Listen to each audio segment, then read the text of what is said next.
Good evening, everyone, and welcome to another Trade Justice Alliance Sunday webinar.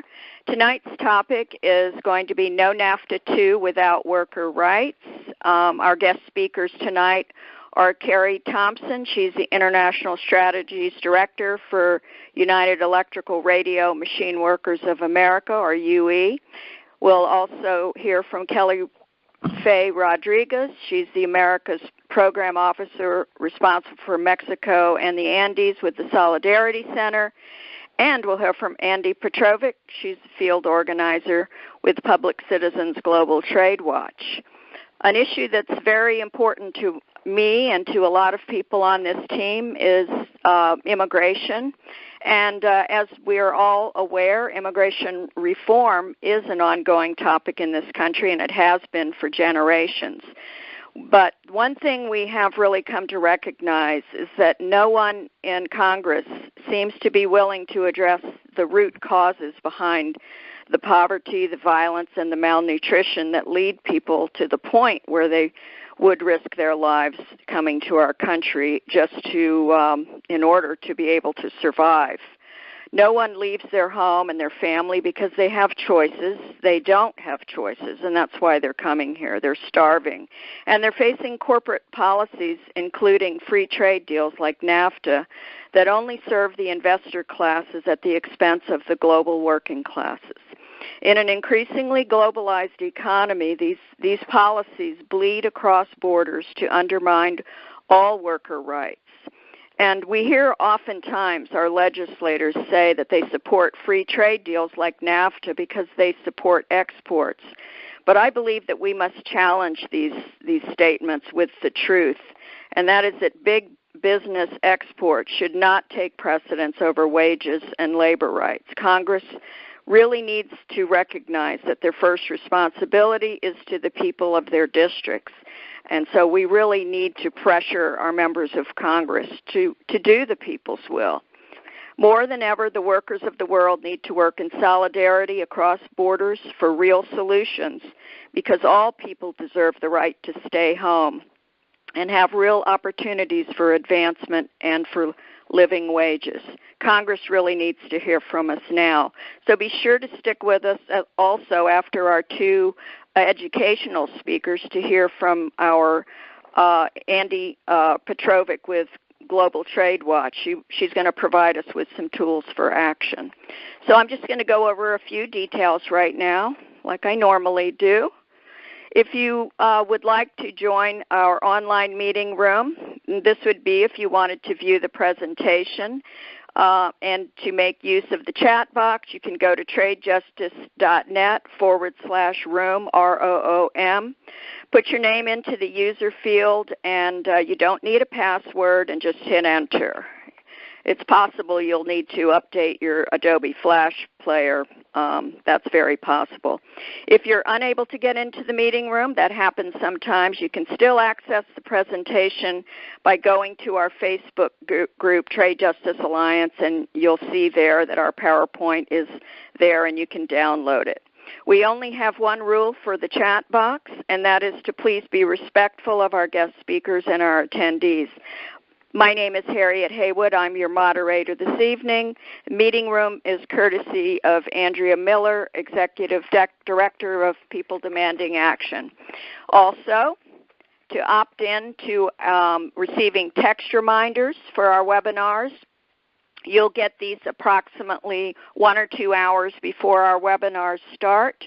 You can just, from your mobile home, text webinar reminder to 917-791-1131. I would now like to introduce our first guest speaker. Her name is Kari Thompson. She is International Strategies Director for United Electrical Radio and Machine Workers of America, shortened to UE. A little bit of information I just wanted to give our attendees. UE has a reputation as a real fighter for the rights of women workers and as an opponent of racial discrimination. In the 1950s, UE mounted public campaign to force major electrical manufacturing corporations to agree to non-discrimination clauses. UE was among the first in this country to organize undocumented workers and to speak out on behalf of immigrants. As for our wonderful speaker tonight, as a member of UE Local 896, Kari organized grad students at the University of Iowa. Once completing her PhD there in 2013, Kari began working full-time as a field organizer with UE in Los Angeles, California. Kari then took over her current position in 2017.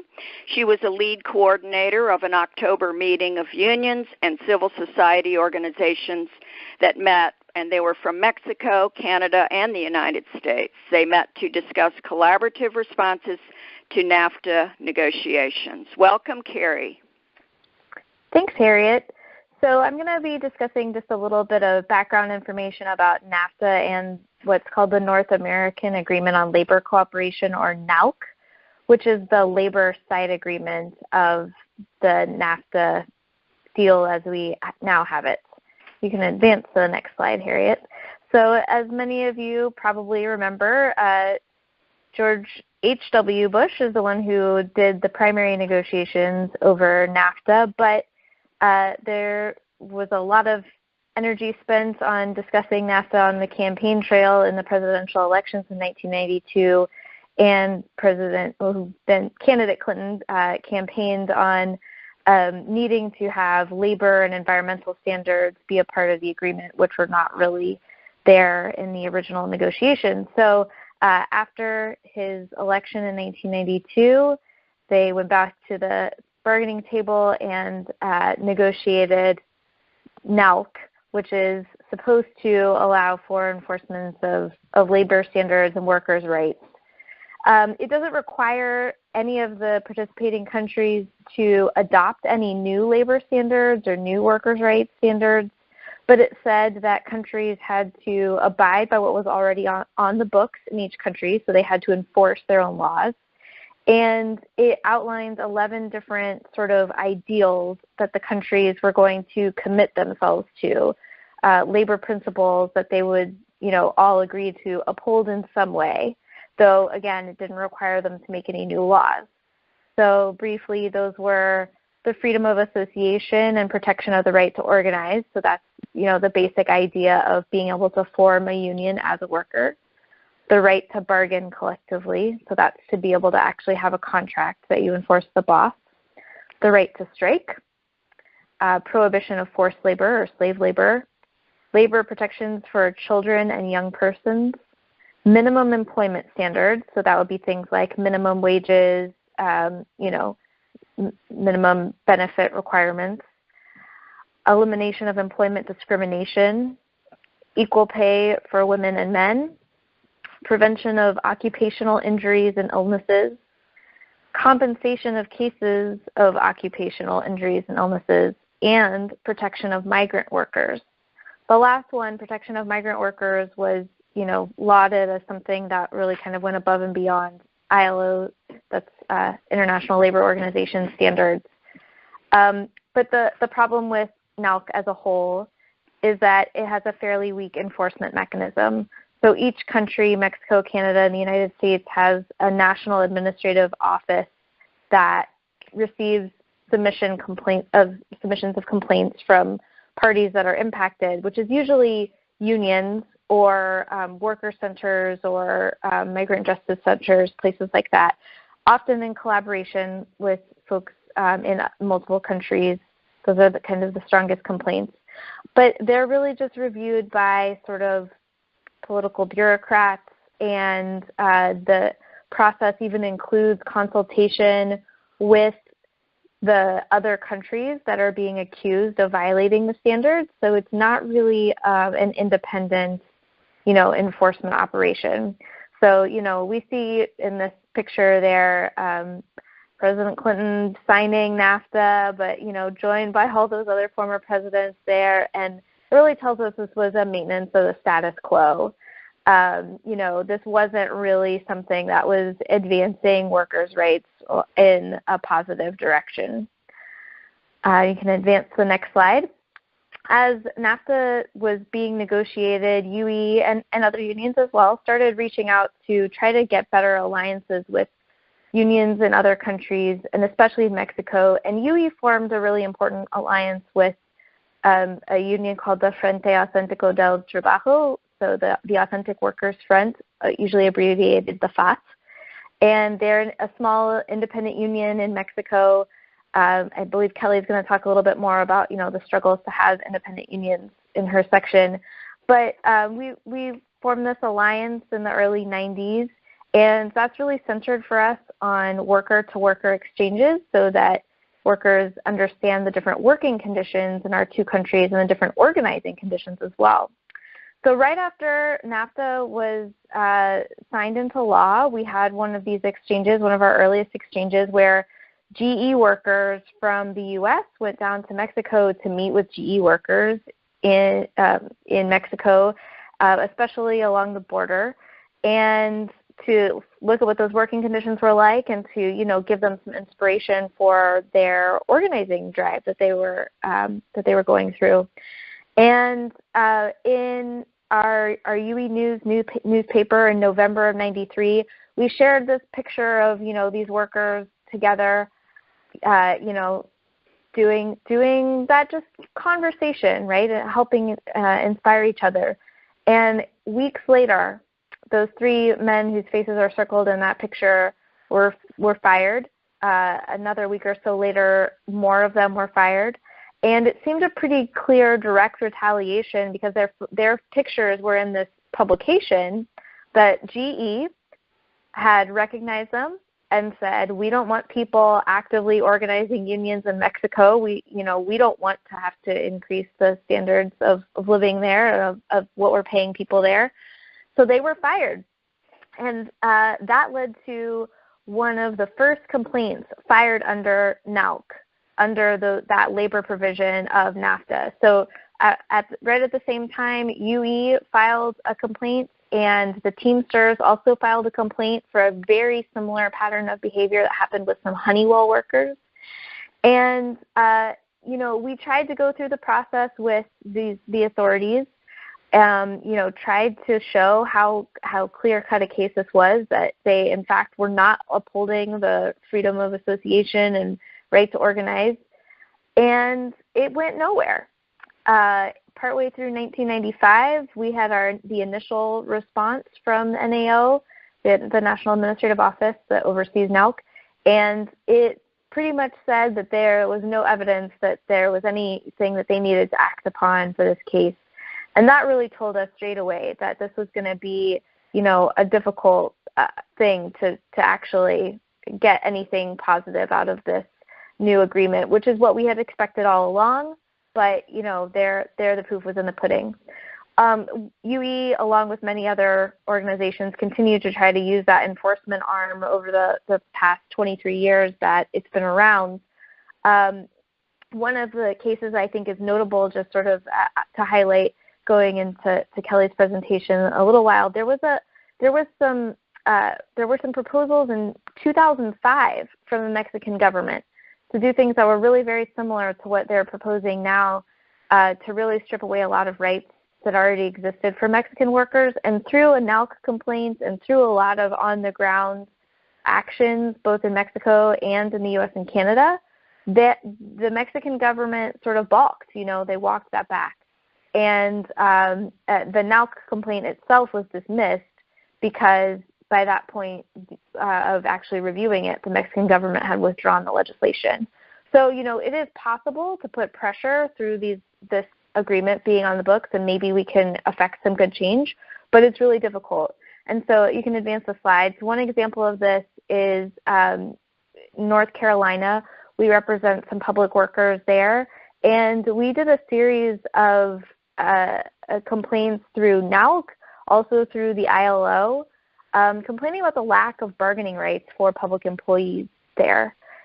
It's illegal for them to have a union. It's illegal for them to have a collective bargaining agreement in North Carolina. And that seems to, on the face of it, clearly violate the freedom to association and the freedom to collectively bargain. just to herald in the comment field. So NALC was from the first slide in my section. It's NAALC, the North American Agreements on Labor Cooperation. So then in North Carolina, we filed these complaints. The ILO actually ruled in our favor. Yes, this was a violation of international labor standards, but NALC did not. They did not help us. And still, there are no bargaining rights for public employees in North Carolina.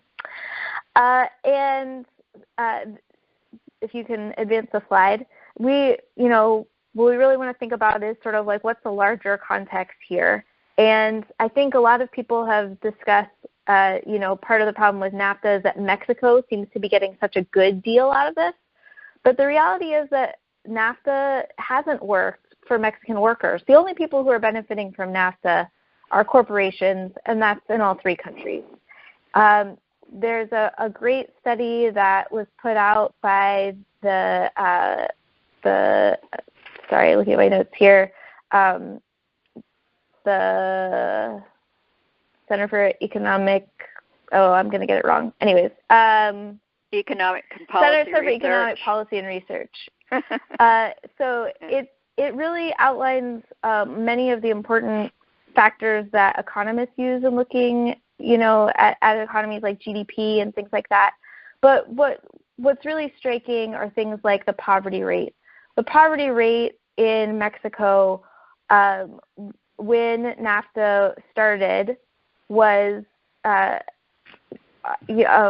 about 45%. So almost half of the country lived in poverty. And 20 years after, it had declined just slightly, but their population had grown. So in fact, more people are actually living in poverty now than were when NAFTA began. Their wage growth has basically only kept up with the bare minimum of inflation, and still the minimum wage in Mexico, which actually it did go up relatively recently, but it still amounts to $4.70 a day. And that obviously for a corporation looking at where can I, tell my my board where we're making the most profits, well, obviously that's a lot cheaper than the hourly minimum wage we have here in the U.S. Unemployment has really increased, and especially in the agricultural sector. So NAFTA really changed a lot of how trade of agricultural goods happened and really flooded the Mexican market with American products, especially different kinds of corn, that really changed the agricultural practices in rural parts of Mexico. And that led to increased immigration to the U.S. And so to the extent that people are concerned with trade policy impacting immigration, one of the things that could be done to make people less likely to move is for them to have a stable economy where they are from. And that's really what most people want, is to, be with their families and to have a good life for their children. And agriculture has just been devastated. So you can advance to the next slide. What we want to focus on at UE, and I think lots of our allies when we're thinking about Mexico, is that we really need to include in NAFTA negotiations improving the living and working conditions of workers in Mexico, because it benefits everyone involved. It's the right thing to do for Mexican workers who are, as I said, largely living in poverty. And all of the benefits to Mexico have all gone to the wealthiest, just like here in the United States. And when we improve the working conditions in Mexico, we also see that corporations will have less incentive to move their plants around, because it won't be the cost of making their products won't be so different in Mexico and the United States. So it's something that benefits American workers as well to improve the working conditions in Mexico. And I'll leave it there. Great. Thanks, Kari. That was terrific. Just hang with us a little bit. I'm going to introduce Kelly. She'll give her her talk, and then we'll have a joint Q&A. That was really great. So now I would like to introduce our guest speaker, Fay Rodriguez. She is the Americas Department Program Officer. She is responsible for Mexico and the South Indies, and she is based in the Solidarity Center's headquarters office in Washington, D.C. Kelly recently joined the Solidarity Center after 5 years at the national Afl-Cio, where she coordinated interdepartmental work on immigration, citizenship, civil rights, and civic engagement. Kelly has spent the last 3 years at the Federation, where she served as assistant to Executive Vice President to Fay Rodriguez. She previously worked on national electoral campaigns, minimum wage, and overtime law enforcement at the New York State Attorney General's Office and immigration legal services for union members of SEIU 332B J in New York City. Fay Rodriguez earned her law degree from City University of New York School of Law, where she was a Haywood Burns Human and Civil Rights Fellow. She earned her bachelor's degree from Trinity College in Hartford, Connecticut. She is bilingual and the daughter of proud union parents. Her mother is a retired public school teacher who had migrated from the Dominican Republic, and her father, a former union organizer and elected officer of his USW local union. Welcome, Kelly. Thank you, Harriet, and thanks so much, Kari, for that really helpful intro. I'm really excited to share with you guys tonight important work that we've been doing with partners in Mexico. I'm going to talk about the current labor law reform in Mexico, labor rights and conditions, and some current efforts to protect and raise working conditions for workers. Again, I work at the Solidarity Center. It's an affiliate organization of the Afl-Cio, and we're a U.S.-based organization, but we work in over 60 countries around the world in the global south. And we support workers in achieving safe and healthy workplaces and securing fair wages, dignity on the job, and greater equity at work and in their communities. One of our many programs is based in Mexico, and our country work there is run by Gladys Cisneros. She's the in-country program director. And because of how we're funded, we're not able to take public positions on U.S. policies like Nafta or TPP, so I won't speak to those. Instead, what I'm going to share is what we've learned from our work in Mexico and the positions that our partners have taken in Mexico and internationally. So in February 2017, the Mexican government of President Peña Nieto passed a constitutional reform affecting labor law. And this reform was the product of many years of domestic and international advocacy and pressure, and was intended to bring justice and real democracy to workers in Mexico by restructuring the corrupt labor boards and introducing mechanisms to protect fundamental worker rights. The constitutional reform requires a secondary law. It's in the corresponding federal labor law so that the constitutional changes can be fully implemented. So this secondary law needed to be passed, and it hasn't yet. This is the subject of much concern from our union partners in Mexico and really across the region, as well as labor rights advocates and activists. Currently, the government is advancing a detrimental labor law reform that actually conflicts with much of the intent and the substance of the original constitutional reform from 2017. This current proposal fails to bring transparency and justice to the labor system in Mexico, and it overreaches into areas not covered by the February 2017 constitutional reform, and I'll talk a little bit more about that. So why is this important? Next slide, please. It's important to recognize that currently Mexican workers face some of the worst working conditions. Kari mentioned a bit about this too. They work some of the longest hours of any workers in the world and for the lowest pay of all OECD countries. And while well over about 600,000 collective bargaining agreements are registered formally across the country, About 80 to 90% of them are protection contracts.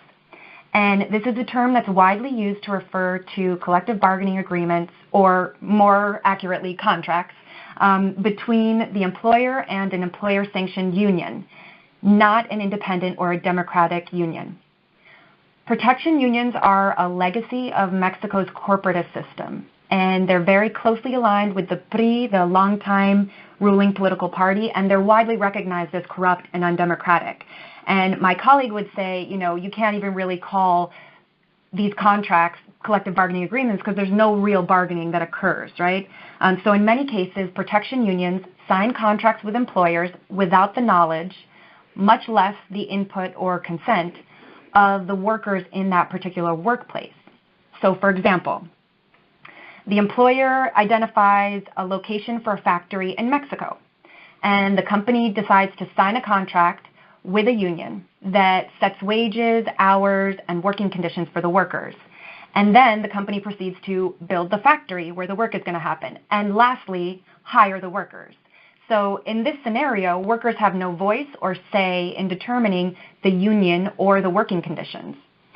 In fact, most of these workers do not even have access to the language of the contract under which they're covered.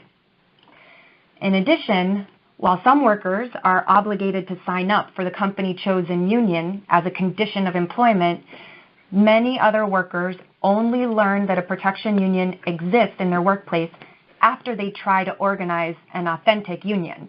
And the employer refuses basically to recognize their efforts, citing the protection contract.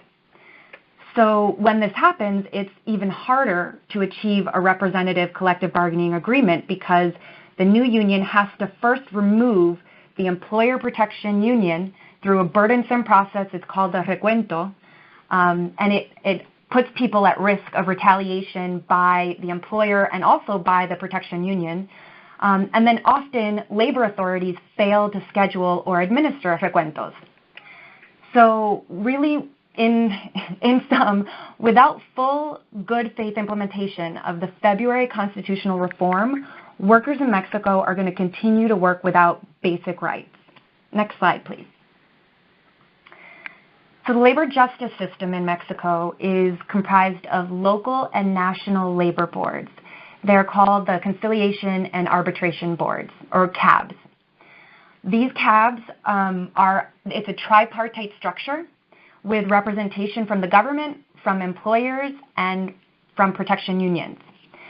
So they're decision-making bodies, and they review the registration of new unions, they review collective bargaining agreements and labor disputes, and they basically just maintain the power and the influence of these employer protection unions to the detriment of independent unions and authentic worker voice. The ILO has condemned the employer protection unions and the flawed CAB system that perpetuates their practices because they violate the ILO's Convention on Freedom of Association. And among other important advances, the 2017 constitutional labor reform dismantled the CABs. It moved the decision-making entities or authorities from the executive branch into the judicial branch, where they would be comprised of independent decision makers, and moving the administrative functions, registering a union and a contract, to a new independent body. It was called the Institute. So the next slide, please. One of the biggest problems with the current PRI legislation is that it maintains the tripartite structure in the new Labor Institute, the successor to the CABs. And it does this by incorporating only the, quote, largest and most representative, end quote, unions, which are the protection unions. So the bill was filed by two protection union leaders, Senators Teresa Medina from the CTM and Isaias Gonzalez Cuevas from the CROC, at the tail end of Mexico's 2017 legislative cycle. And since it wasn't brought to a vote, they are going to refile it as soon as the 2018 cycle begins this coming week. Ironically, even the leadership of the groups they represent, the CTM and the CROC, have chastised the PRI senators for what's in the bill. Fortunately, regardless, the Peña Nieto administration has publicly endorsed the bill, pushed the legislation, and just this past week, the new Mexican Secretary of Labor said that he will work to have this legislation approved and implemented as quickly as possible. So I'm just going to, there's a lot in the bill, so there's no need to get into all of the details right now, but I'm going to cover a couple of key points. We've mentioned that the current legislation, the pending legislation, fails to create independent labor boards, right? The central principle of the constitutional reform, violating the central principle of the constitutional reform. It also fails to secure fair elections through a secret ballot vote, which exposes people to retaliation, right?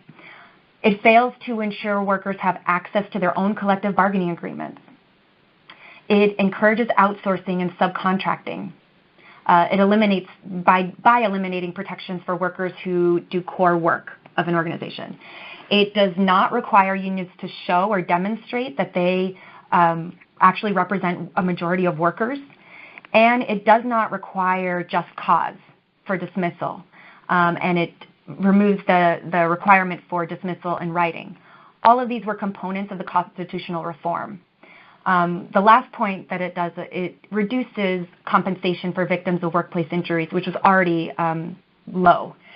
It's important also to note these reforms apply to the private sector only. It does not apply to public sector employment or places where there's less than 20 workers. And the constitutional reform that passed in February of last year expires this February 24th. But the legislature does have the ability to extend that deadline if they wish. So this slide here is a picture of workers who've been on strike since September at Media Luna mining in northern Mexico. You know, all of the struggle for workers' rights happens in the existing context of unprecedented violence across Mexico. Last year was the deadliest on record for Mexico, and certain professions, such as journalists and human rights defenders, are targeted at even higher rates. And that means that this, violence does occur in the labor rights context as well. So the corruption and the political influence of protection unions has resulted in violence and, in some cases, death. At the Media Luna mine, where a Canadian company has a bargaining agreement with the CTM, one of the larger protection unions, a group of workers has been on strike over a demand for a union election, basically a recuento. And in the last few months since the strike, 3 workers have been killed. One of them was just last week. The United Steelworkers has been supporting the miners' union in their organizing efforts, and if you want more information, the Steelworkers website has more information on that. Unfortunately, with the presidential and legislative, many local elections happening this year in Mexico, violence is likely to increase, and we've already seen some of it affect political candidates and political parties. Next slide, please. So this week was active for the U.S. NALC office. The 3 complaints were filed. The Afl-Cio and the UNT, the Unión Nacional de Trabajadores, it's an independent federation that includes university workers, telecommunication workers, and airline pilots in Mexico, as well as domestic workers union and agricultural workers. They filed a joint complaint with the Afl-Cio alleging that the pending labor law violates NALC. So we heard Kari talk earlier about the nature of NALC's enforcement mechanisms. But the reality is this is the most significant labor reform Mexico has seen in decades. And it was the product of advocacy by the few independent trade unions in Mexico, the mine workers and the UNT. So the UNT has developed a parallel legislative strategy. They've worked with a senator from the PRD, and they filed a parallel bill, basically, that actually implements the proposals of the constitutional reform. It remains to be seen what will happen. We'll, be watching and active in the next few weeks to see how the Mexican government responds. But at the same time, the Centro de Derechos del Migrante, one of our partners in Mexico, they also have offices here in the U.S., they also filed a complaint over gender discrimination in guest worker visa programs and issuance. You can find that on their website. And then also the third complaint filed this past week was with Farm Worker Justice, FLOC, and Prodesk, PICUN, and UFW. And that was over abuses and discrimination in guest worker programs. And last slide, please. So these are just a couple of resources. As I mentioned, the complaint filed last week about the current labor law reform legislation in Mexico. You can find that complaint and summaries on the website of the Afl-Cio. There's an excellent in-depth analysis and study on the constitutional reforms that were passed in February. The report was done by Maquila Solidarity Network, and you can go to MSN and download that report if you'd like more information on that. And finally, we've got a sort of history and more context around worker rights and unions in Mexico that you can find on the Solidarity Center website if you'd like. And yeah, I look forward to some questions. Thanks. Great. Thank you so much. So now we're going to have a combined Q&A. So anyone with a question for either Kari or Kelly or for both, press *6, and then you'll be asked to press a 1, and then that will put you into the queue. So press *6. I have a question for whomever is able to answer it while people are entering the queue. Is there some type of maybe labor citizen campaign that is going to, allow people like myself to get involved in this? I just find that people don't really understand, and it's hard to get people involved in this campaign. They don't see it as having an effect on their lives. So I was just wondering if either one of you could answer that question. This is Kari, and I know that Andi, that we're going to hear from later, we definitely work with Public Citizen and other great folks in the D.C. area coming up with some great campaigns, and I know she has some really excellent ideas to share with people about how they can get more involved as citizens, whether or not they're in a union. Okay, yeah, and I would do have a few people in the queue if you're ready for questions from the audience. Sure. This is Kelly. I was just going to add that there's, in addition, there's a lot of the partners that we work with are doing campaigns and active work, so you can also reach out to them as well.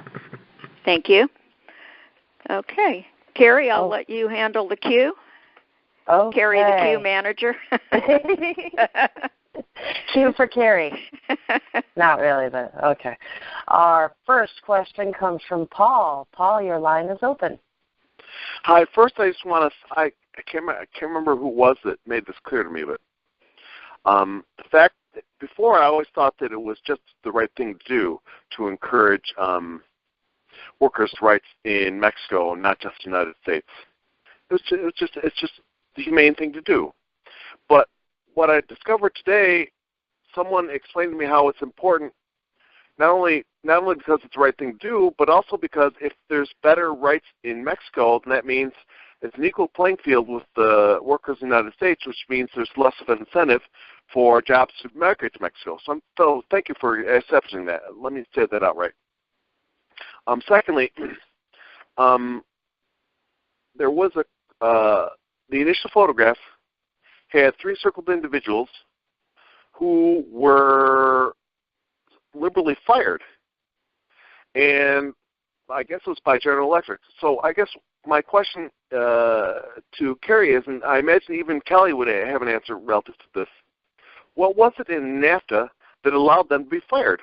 Was there something present in the wording of Nafta, or was there something absent in the wording? Can you tell us what specifically that was involving? That's one question. Sure. Yeah, go ahead. That'd be fine.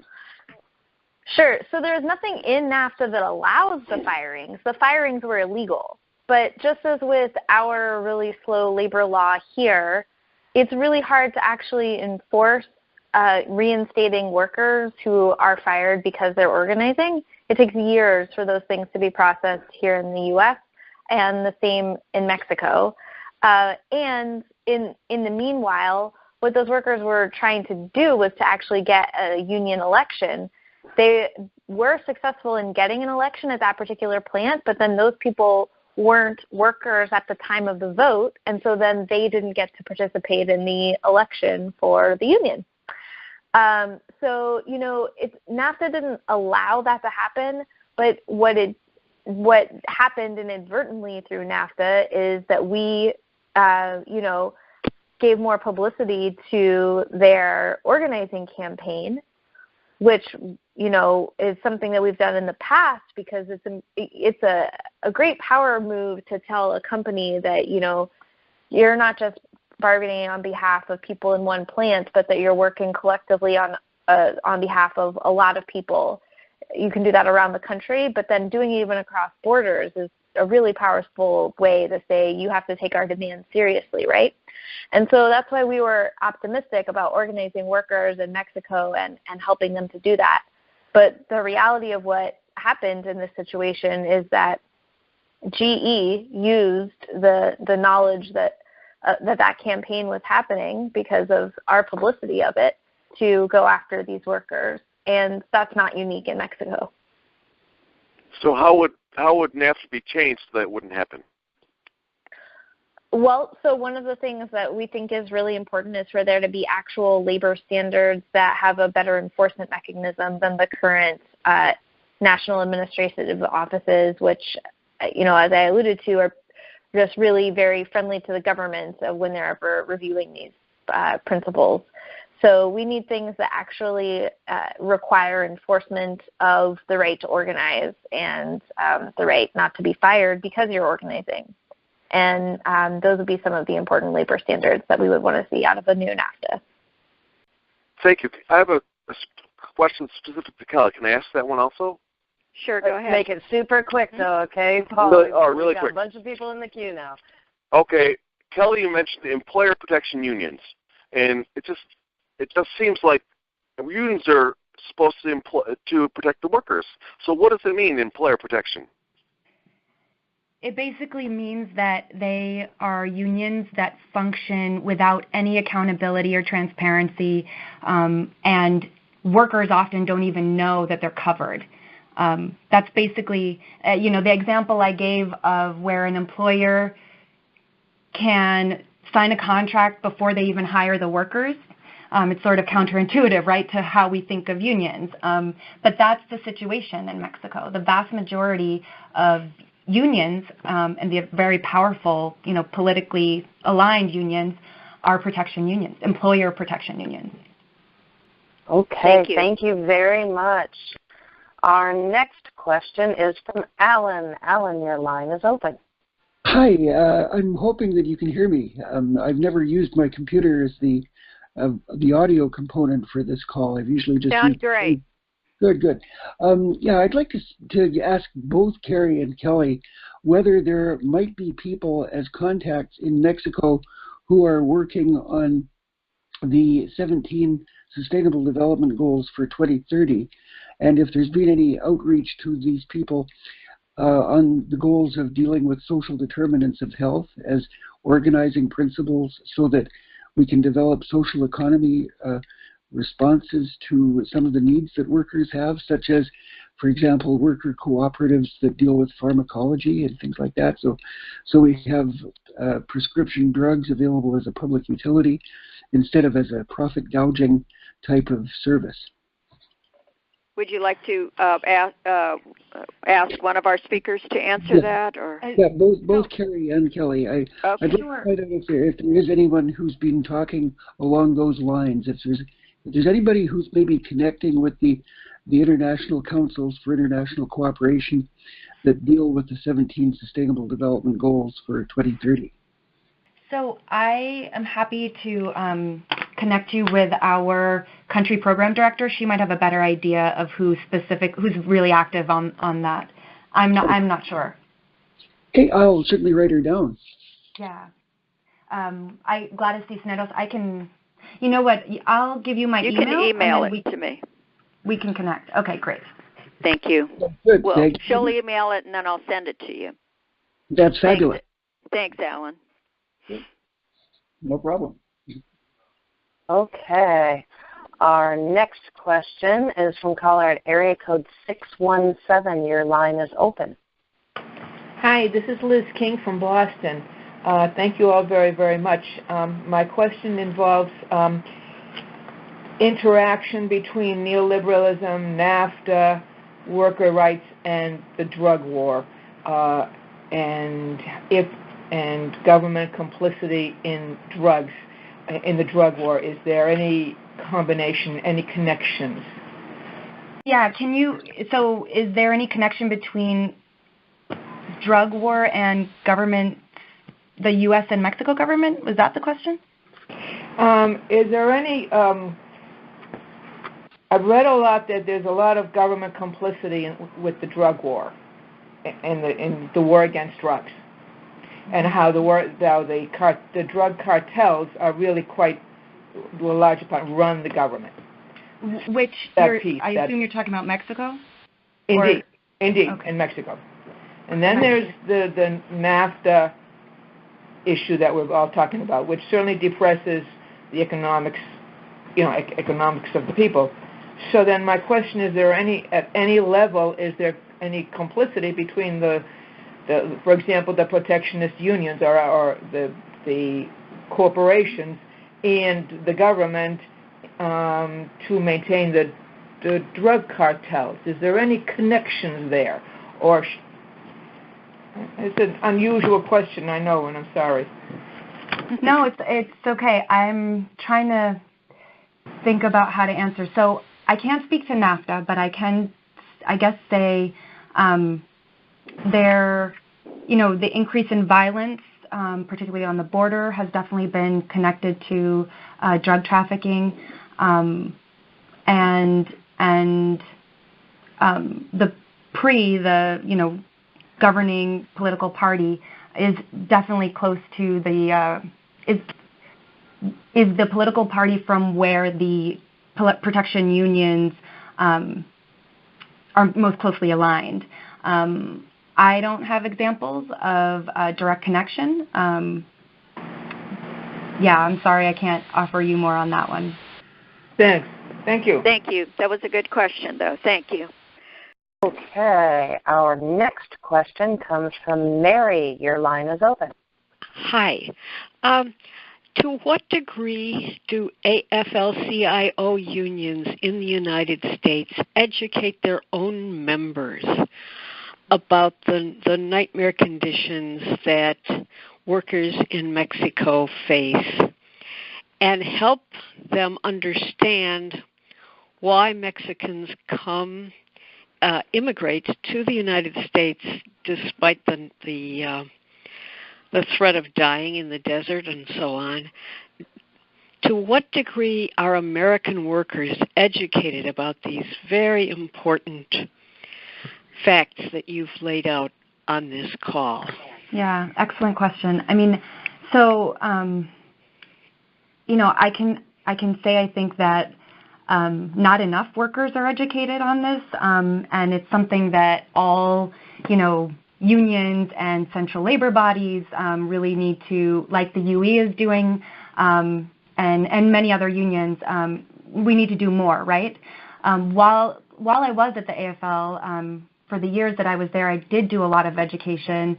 We did a lot of work with central labor councils and international and local unions, UFCW, meat packing plants in the Midwest, Unite Here hotel workers on the West Coast in Texas and the South. And there's a lot of unions that have made the connection and are aggressively educating and mobilizing their membership around this issue, and the broader context, what it means now to have changing U.S. immigration policies, right? But definitely there's more to be done. And so thanks for joining tonight, and hopefully this can be a part of that broader education that needs to happen. Well, may I ask a little more? Yep, go ahead. Because this also helps American workers understand where they want us to end up. They want to reduce the rights of workers in the United States and bring them down as low as they can go. This race to the bottom. And I think we all ought to be aware of that, and it would help us get a sense of solidarity and caring for the workers in Mexico and Central America and support them in their fight, because it's our fight. Absolutely. Yeah, absolutely, yeah, agreed. And may I ask one more? Mm-hmm. What's the status of NAFTA renegotiation on labor rights right now? Does anybody know what the drafts look like on NAFTA renegotiation? I think they're secret. This is Kari. So, all of the parties agreed early on to keep those drafts officially secret, they, each country decides what they get to release, and other countries aren't supposed to release what somebody else proposes. So, things done in secret always really turn out well for working people. I can tell you that there are some strong advocates in Canada really pushing for better labor standards to be part of this agreement in both Mexico and the U.S. And part of what they've highlighted as a really bad problem are right-to-work laws in the United States, which they can see how jobs are moving from Canada to states in, primarily the South and also other places now, where workers, what right-to-work means is that people can have a union. We're talking really about mostly private sector workers here, but can be public sector as well. Workers can have a union, and our national law, the National Labor Relations Act, requires that union to cover all workers under that contract. But right-to-work laws say that those workers don't have to pay their fair share of dues into running the union, which leads to, of course, to a lot less power for the union at the negotiating table. So anyways, Canadian unions have really identified those laws as things that are driving down their ability to compete, and they have raised that at the bargaining table as an issue that they want addressed. Thank you. That's good news. Thanks, Mary. Okay, our next question comes from Linda Brewster. Linda. Hi there. You may have already talked about this because I was late joining this call, but are you aware that there is a sign-on letter, or there was, the deadline may have passed, I don't think so though, to protect American workers from outsourcing under NAFTA? And it was sponsored by Rosa DeLauro and Rep. Levin, and I just wondered whether you're familiar with it. I actually was successful in getting my representative, the very neoliberal Representative Kilmer, to sign on to it, and I wondered if you knew of its status or of its existence. It's basically asking Lighthizer to require real and identifiable progress on Mexican labor reforms before Congress votes on a renegotiated NAFTA. Yeah, that was a great letter. That was a great letter that was delivered to Lighthizer last week, and 183 congressmen and women, members of Congress, signed on to that letter. And I believe that Andi will be able to speak more to other kinds of sign-on activities that are available. Okay, thanks. Thanks, Linda.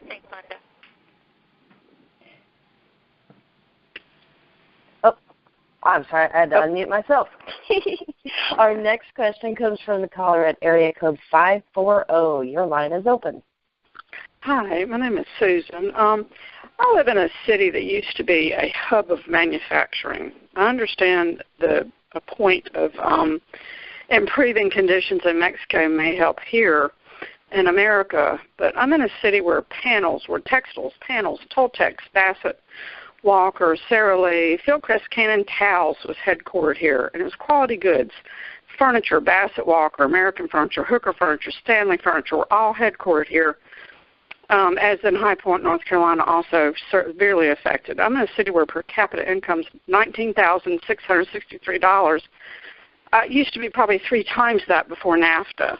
So if we're working to improve rights in Mexico, that is a long way around to helping the American worker. I guess that's the point I'm trying to make. I guess you put it, $4.50 a day is really terrible. I understand totally why people from Mexico, Honduras, Guatemala are coming across our borders, but there's cities all across America that are struggling too. And Did you have someone that you wanted to ask the question of, or how is improving? I'm saying improving the rights of Mexico, and say Trump, for instance, solar panels, putting a tariff on that. Mm-hmm. We should be manufacturing that here. I'm in a city where I would like to see. Did Kari or Kelly, did you want to try to address? Well, I'm sorry, what's your first name? I mean, workers all across the world are suffering, but America needs some relief as well. And he's put tariffs on solar panels and things. We should be trying to manufacture those things here. Go ahead, Kari. Go ahead. Okay. So, I totally agree. We should have, more jobs here and things that are better paying. And the reality is that all of this comes back to corporate greed, right? There's plenty of wealth that was created in this past year, and it went 80% of it went to the top 1% and not workers. And, the more we allow for a tax system that, cuts rates for corporate entities and for people making the most in this country, and only for a limited time reduces those for the regular folks, the more we allow our infrastructure to really devolve. And there are plenty of studies that have shown that the thing that spurs private industry job growth is actually having good public infrastructure. And those are not really about NAFTA. That's really internal policy.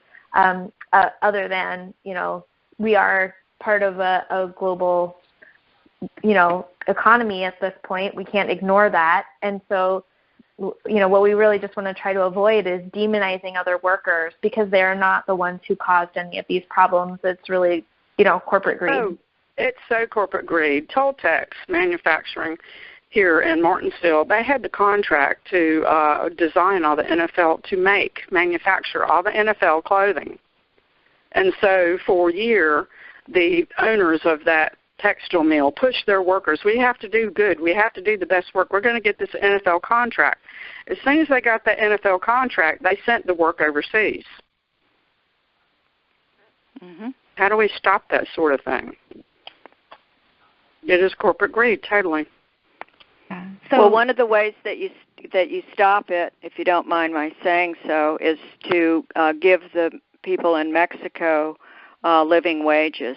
When their wages rise, our job security will rise, and that's a big focus of this campaign.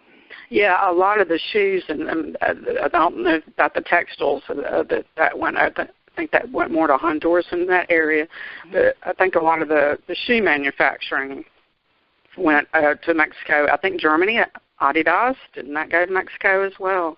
Yeah, same thing there. Yeah, thank you so much. Thank you. I just one thing I think it's important to note, it's not a zero-sum game. As Kari said, it's about corporate greed internationally that takes advantage of workers' rights, and the more that we connect our struggles across borders, the stronger we are in fighting back against the corporate greed. Absolutely. Okay, we'll take one more question. One more, okay. One more question, Paul. You are the lucky dog now. You already asked like 4 questions. So I got one, one more. Reel it in, baby. Make it quick. So part of the problems that we're having with all these negotiations is that essentially trying to be infiltrated by sociopaths.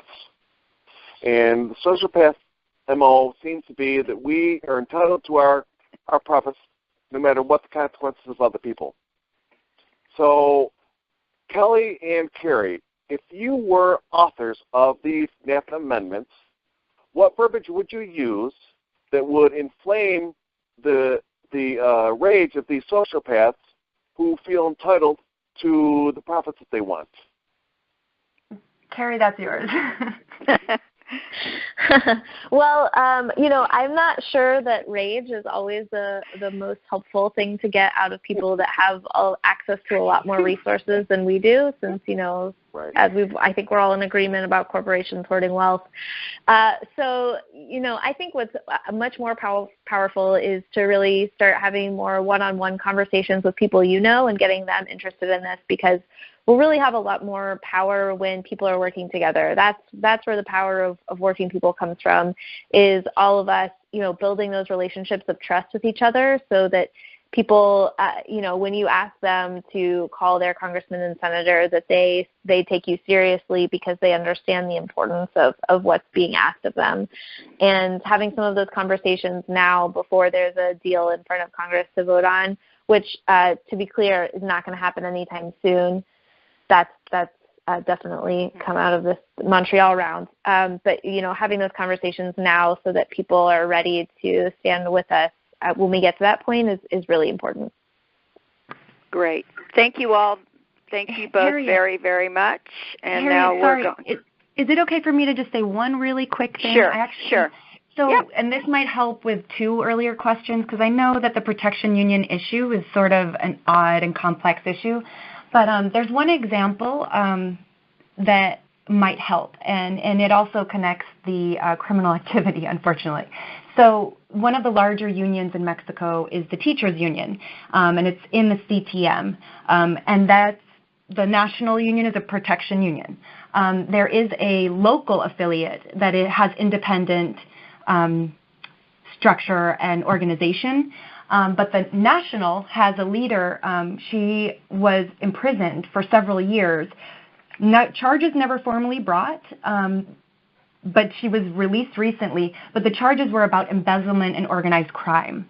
And experts some are alleging that she was released in part because of the election cycle, and they wanted her to rally support for the PRI. So, that's just one example of how sort of the union, false union pretext is used to enable criminal activity, in Mexico, unfortunately. But that's one example, and hopefully that might help answer 2 of the earlier questions. Thanks. Thank you very much, Kelly. Okay, great. We're going to move on to our next speaker, Andi.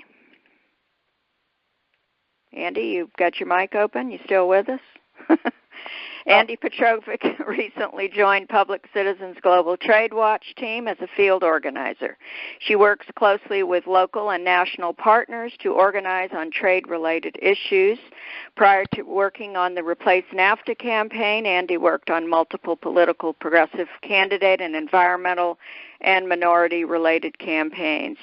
She helped launch and manage the National Association of Diverse Consultants, and she also served as a summer fellow at Solidarity Strategies and as a congressional intern with the House of Representatives. Welcome, Kari.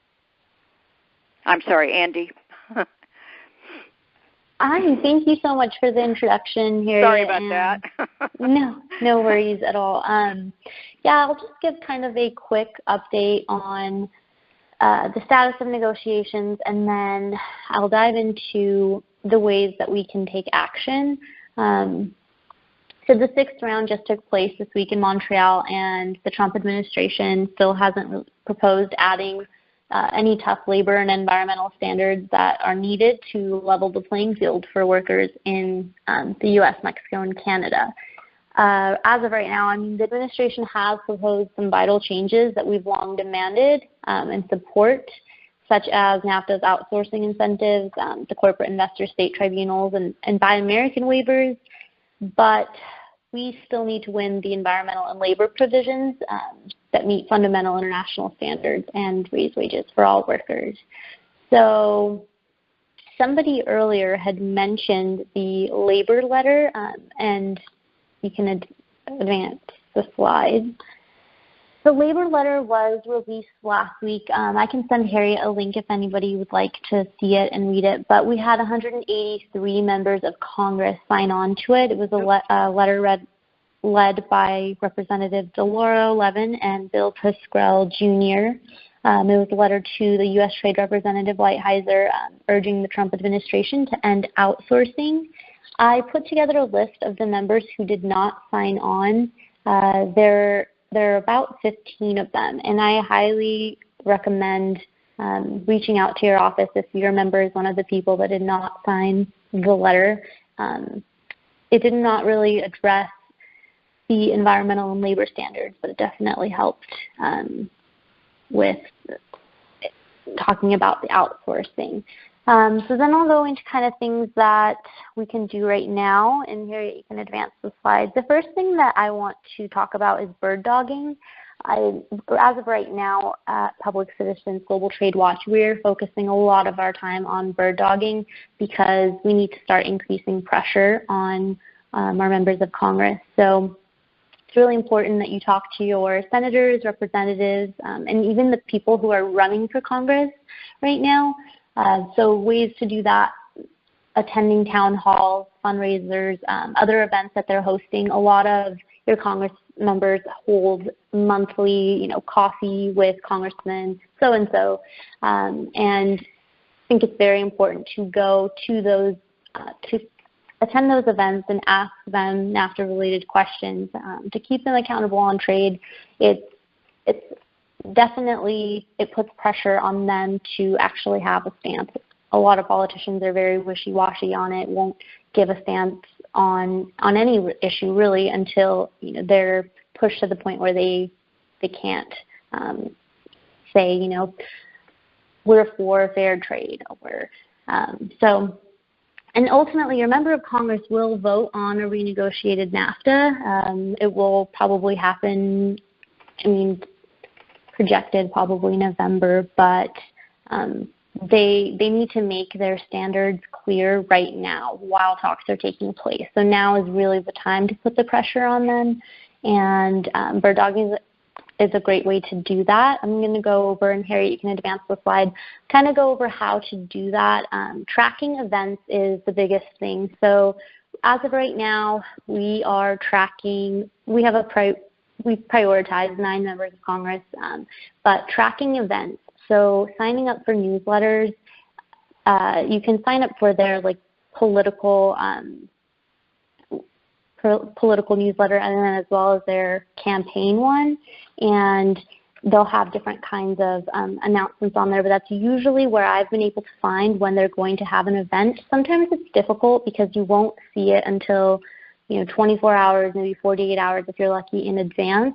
But it's really important to stay up to date on those newsletters to make sure that if there's going to be an event near you that you could attend.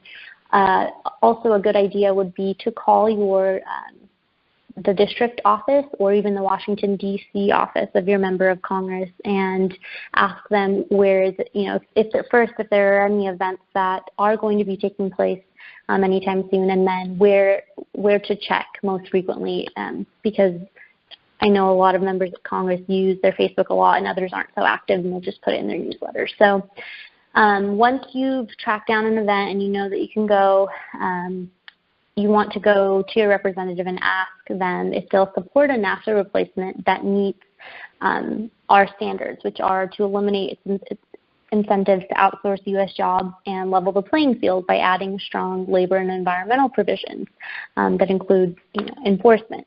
So if you would like to commit to bird dogging, you can do that by going to replacenafta.org/bird dogging. /bird dog. Rose Espinola, our National Field Director, or I will email you right away with suggestions. You can email me. My email is on the PowerPoint, and then I can give you advice on which members of Congress to focus on. I'd love it if at least 10 people signed up tonight to commit to bird dogging. I think, as I said before, I think a lot of the times it's really difficult to get a member of Congress to say one way or the other, and this is the perfect way to do so. And even if your member of Congress is an ally, even if they're usually good, that's even more important to make sure that they know that they're being held accountable by their constituents. And Harriet, you can advance the slide. So the second and most important thing that I think of is requesting congressional meetings. There is a February recess coming up, February 19th through the 23rd. So members of Congress will be in the district, and a lot of the times during this recess, they use it to do town halls or different kinds of events within the district. So keep that in mind. Keep those dates in your head for, if there's an event that is near you that you could go. I think that if you need any type of material or talking points, anything like that, you can definitely email me, either me or Rose Espinola, and we can come up with questions that you could ask, materials to bring. There's also on our Replace NAFTA website, there are instructions for how to conduct a congressional meeting, because there are ways that there are questions that you could ask and things that you can bring with you that will be very beneficial. And then reporting. Oh, another thing that I forgot to mention. So with all of these actions, reporting back to us is extremely important, and letting us know how your member of Congress responded, how many people went. If you don't speak to the member of Congress, even if it's their trade legislative assistant, letting us know how that went, because we report that back to Rosa DeLauro, and she holds them accountable for what they told you. So it's very important that you let us know how the meeting went, how your bird dogging went, and so that we make sure that they're held accountable for what they've told you. The third and I think very important thing right now for everyone to know is that there is an organizational sign-on letter that is going around. Our goal is to have 1,000 or more groups on this letter. So we are trying to get our civil society allies together on the same page about NAFTA policy demands and presenting a united front to Congress as to what we expect from a NAFTA replacement. So we have groups already on the letter such as Afl-Cio, Teamsters, Sierra Club, Food and Water Watch. So we have the national groups, but we want as many local groups as possible. So I encouraged Harriet to sign Trade Justice Alliance on yesterday. So as many groups as possible to get on this letter. And then once the letter is completed, the deadline is February 15th. So the next couple of weeks, we're pushing hard. Send it to as many people as you possibly can. I told Harriet to share the link as well. But once the letter is complete, we would love if your group could request a meeting to deliver that letter face-to-face to your member of Congress or one of their staff members once it's completed. And when you fill out the form signing your organization on to the letter, you are also given the question if you are willing to request the meeting to deliver it face-to-face. And that's really important. So and as I said, I shared that with Harriet. So Harriet, if you'd like to share that with everyone today, that's on the call, that would be great. And I'll send that out to my big list also. And I just wanted to say, People Demanding Action, the Nationals did sign it, and I'm going to sign it for Florida also for People Demanding Action, and I did sign for Trade Justice Alliance. And we should try to get all the local PDA chapters and any of the other chapters for whether they are grass tops or grassroots groups. We really need to have to get 1,000 groups on this letter. So this is really important. Yes, and actually, Harriet, so there was a shorter link. So the website to sign up for the org letter is replacenafta.org/org letter. So okay. I will, we can send around that link later. And yes, we want as many local groups. Replacenafta.org/what? Org letter. Okay. Yep. Okay. Okay, and last but not least, the State of the Union. So the State of the Union will air Tuesday night at 9 p.m. On all the major news and cable networks, and it'll be live streamed from the White House YouTube channel. And we are expecting Trump to focus a big part of the address on trade, so we decided to make a game out of it. So the bingo board lists our standards for renegotiated NAFTA. We're pushing for a renegotiated NAFTA that we can support and hope that we can win a complete bingo. Doubt that will happen, but the sign-up link for that is replacenafta.org/bingo. So as soon as you sign up for that, a bingo board will be sent to you, and it can also be a drinking game. I know a lot of people are boycotting the State of the Union, but if you are going to watch it, there will also be a chat, a Facebook chat while that's going on, and you can ask Rose, our National Field Director, or I will both be on there, and you can ask us questions about anything that comes up. And last but not least, we have a debrief call with Lori Wallach, who's the Director of Public Citizens Global Trade Watch. It's going to be this Thursday, February 1st at 3 p.m. Eastern Standard Time.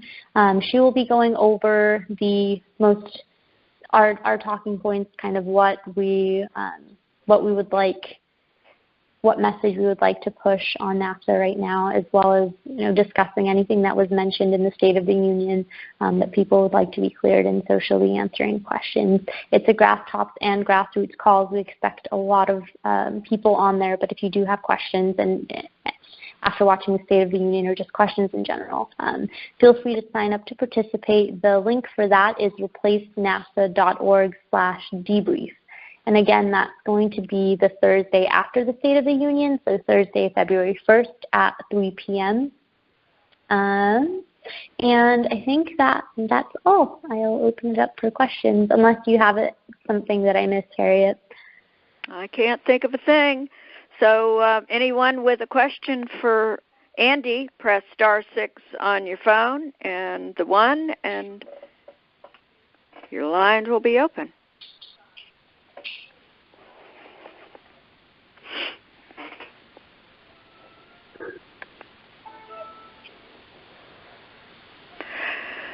Nobody yet. We're waiting. We still have quite a few people on the phones. We haven't really lost anybody. I'm amazed. It's been a great call. Yeah, it's been a really good call. Let's see. Okay. We got one. There we go. Now they're coming in. Okay, our first question will be from Mary. Your line is open. Yes. Could Andi clarify what's the status of ISDS in NAFTA renegotiation? Yeah. So in the fourth round of negotiations, U.S. Trade Representative Lighthizer had actually proposed that ISDS be opt-in, opt-out, and at that time, he said that the U.S. would opt out, and Mexico said if the U.S. opts out, then they will as well.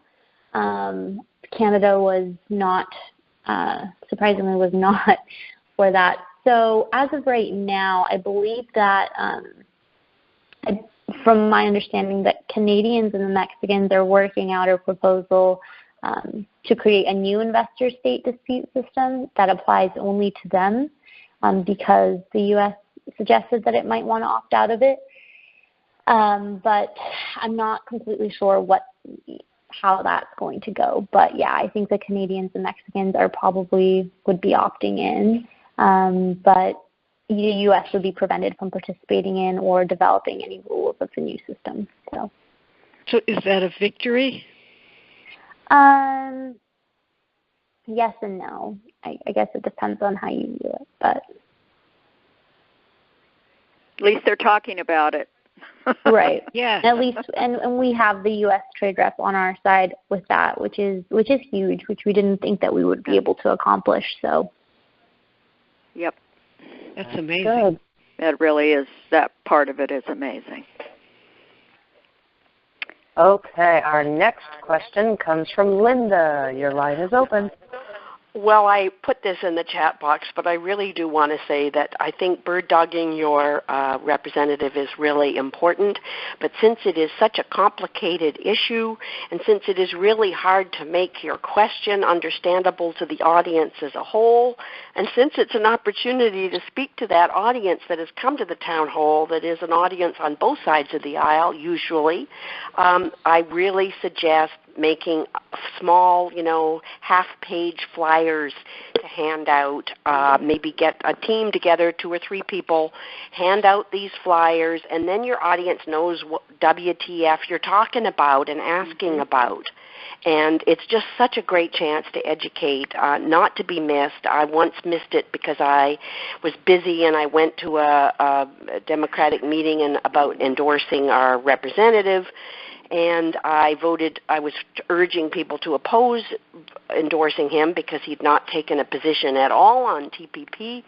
And you just realize when you've only got a 2-minute or 1-minute chance to ask a question, you just can't explain the whole darn thing in that length of time. And I really regretted not having flyers, and I will never do that again. That's a great idea. Yeah. Thank you. Yeah, that is a great idea. And we do have flyers that we pass out a lot, and if you'd like, Harriet can connect us and we can have them shipped to you by next week if you'd like. Yeah, no, I really like. Yeah, I like the half-page flyer idea. I really like that. Mm-hmm. And one other quick comment. This isn't really about corporate greed, although it is. It's about corporate personhood, which gives them the opportunity to metastasize and basically take over all sorts of countries and issues and policies, and they're not sociopathic. They're simply corporations that have personhood rights. So urge your representative to co-sponsor HJR 48, which is about corporate personhood. This is really what gives them this power to sue us on ISDS when because we've interfered with their takings, which is the Fifth Amendment that they were granted as a result of having been granted corporate personhood. It's a long explanation, but that's really central to this. Thanks, Linda. Bye. And thank you, Andi, very much. And Andi, anything that you want me to send out to my list, go ahead and shoot it to me on an email. Okay, I will. Yep, I will do that right now. Thank you so much. I appreciate it. We're going to hear from Mara now for a few minutes. I would like to introduce her. She's my friend and my fellow organizer with Trade Justice Alliance. She actually did a lot of work to find the speakers for tonight's webinar, and she's an outreach coordinator for Trade Justice Alliance. She's also on the Health Over Profit Steering Committee, working for Medicare for All, along with being on Team Internet. And Amara will speak about Davos, TPP, and trade issues. You're on, Mara. I wanted to talk about TPP and Davos, Switzerland, and also, if I have time, get to the discussion about trade wars that happened there.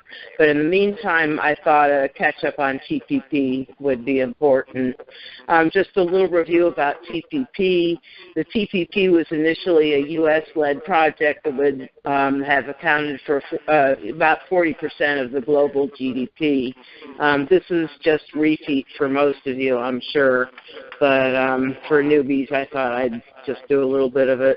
Trump's predecessor, President Barack Obama, believes the deal would set a higher standard for trade, including on health and the environment, which was laughable given the way that the agreement was written would impact prescription drug prices as well as the ability to have government-run or subsidized health care.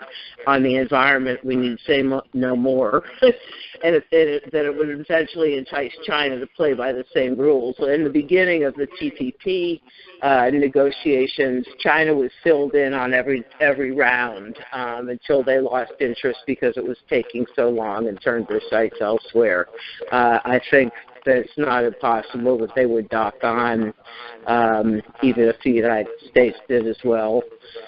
Docking is something that happens in the TPP and probably will going forward. Am I taking too long? No, it's something. Okay. Some kind of an echo. Do you have? Yes, there is. No, okay. I don't. I don't know what it is. Is it terrible? Okay. I can take the Bluetooth off and do it on the speaker, which might be better, actually. Well, I'm not sure. Let's try it. Okay. Sorry. Is that better? Oh, no, that's not my phone. It's not better. So just go ahead. It's not I wonder horrible. if you need to mute somebody.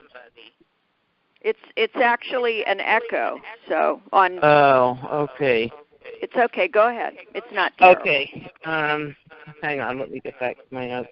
Okay, but anyway, the idea that China was some kind of outcast in this process is ridiculous, and I won't go into details about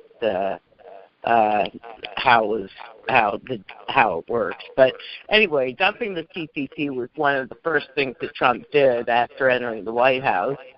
And he did it under the guise of worrying that the accord would punish U.S. workers by allowing companies to hire cheaper labor abroad. And whether he worried about it or not, as we know, that's actually true because wages are so suppressed in other countries, like Mexico in this case, and that is specifically because of things like Nafta, trade deals, and as you'll see later, that I have a quote that trade deals are backed up by military force, but we'll get there in a minute. What we have to really remember about TPP is that as well, I won't bother with names, but the Friends of the Earth International Trade Campaigner says it is no wonder the corporate elite at Davos is celebrating this zombie TPP deal, which I'm a little disorganized. I haven't gotten to that yet, but you've probably heard about it, and I will get to it soon. It enables foreign corporations to sue governments and secret trade tribunals for almost any measure that harms their expected profit. At Davos, Trump reiterated a possible U.S. return to the Trans-Pacific Partnership, and this was a huge pivot on his part, and really no one was expecting it. The international business, corporate, state community was extremely concerned that he was just going to start withdrawing from one after the other and really try to defeat the neoliberal agenda, but as it turns out, he's supporting it very nicely. But the cross-Pacific trade deal that he rejected last year, just days into his presidency, on condition that Washington renegotiated with better terms, he said the U.S. is prepared to negotiate mutually beneficial bilateral trade agreements with all countries, he said. But we know that. But what he goes on to say is this will include countries in TPP, which are very important. I just lost my place. Hang on just a sec. Okay, I'm getting there. I'm sorry, I'm visually impaired, and this happens to me. I have good software, but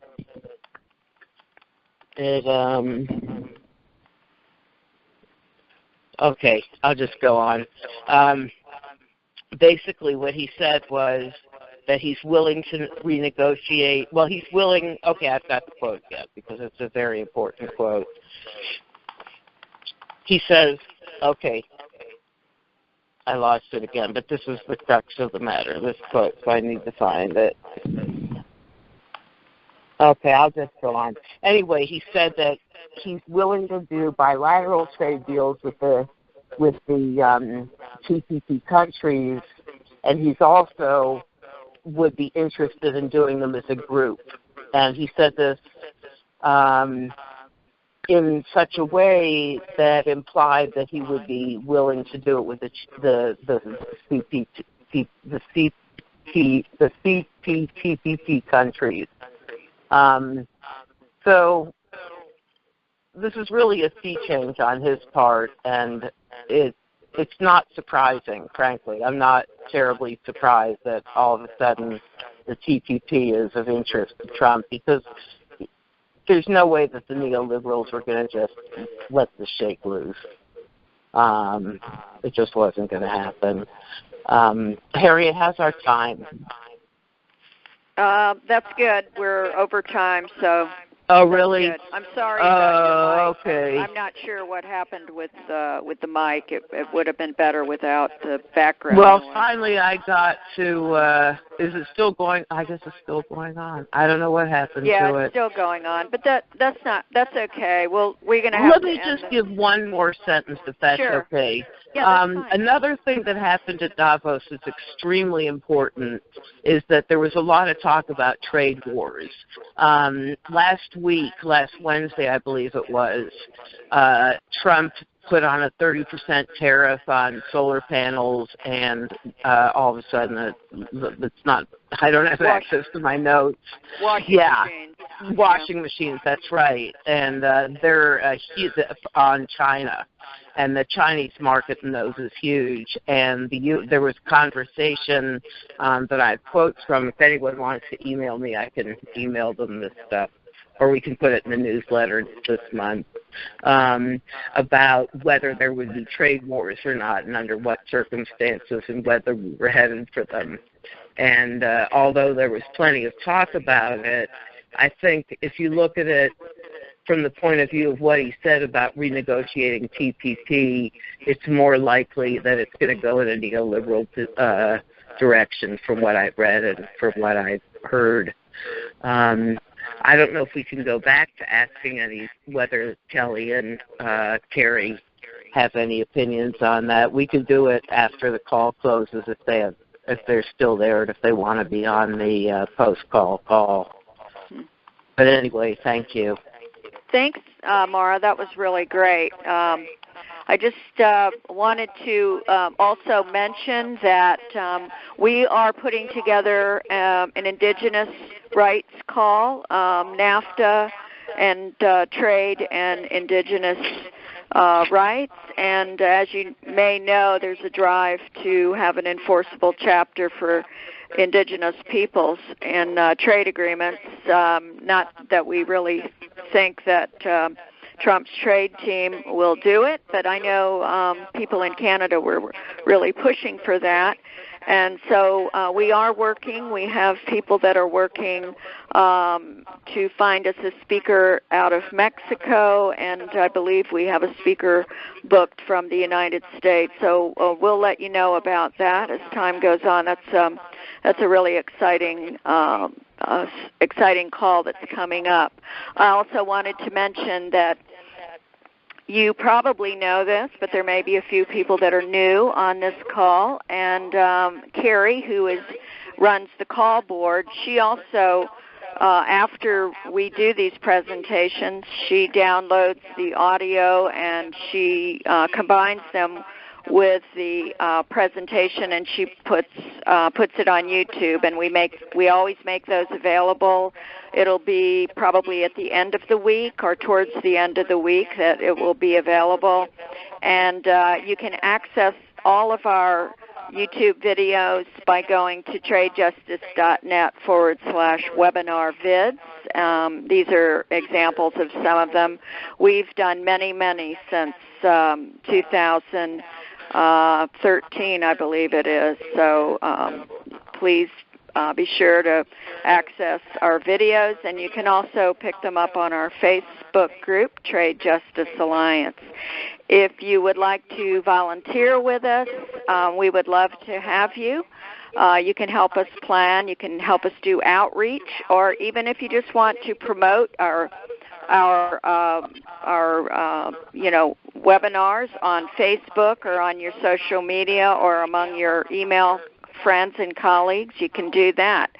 we have something that you can do for us, and you can do whatever your time will allow, and we would greatly appreciate it. We hold our planning calls on Wednesday evenings now, and they are at 8 p.m. Eastern Time. We use the same dial in and pin that you used when you dialed into this webinar tonight, so please consider joining our team. We have a small team, and we do a lot of work to put this together, so we're always looking for help.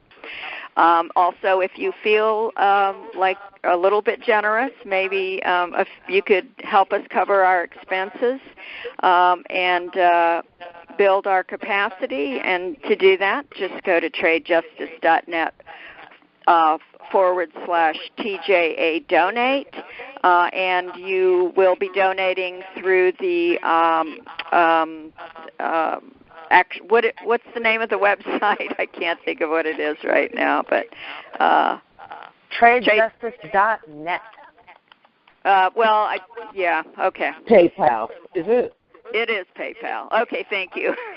Oh, that one. I had a brain drain right there, so sorry about that. And we would like to thank you very much for joining us. We know that Sunday night is a family night. We know it's a night where people like to relax, so we're very honored that you would choose to spend a couple hours of your Sundays with us, one day a month. And we would like to thank you very much. And remember, the whole point is for us is to educate so that you can activate. Thank you very much.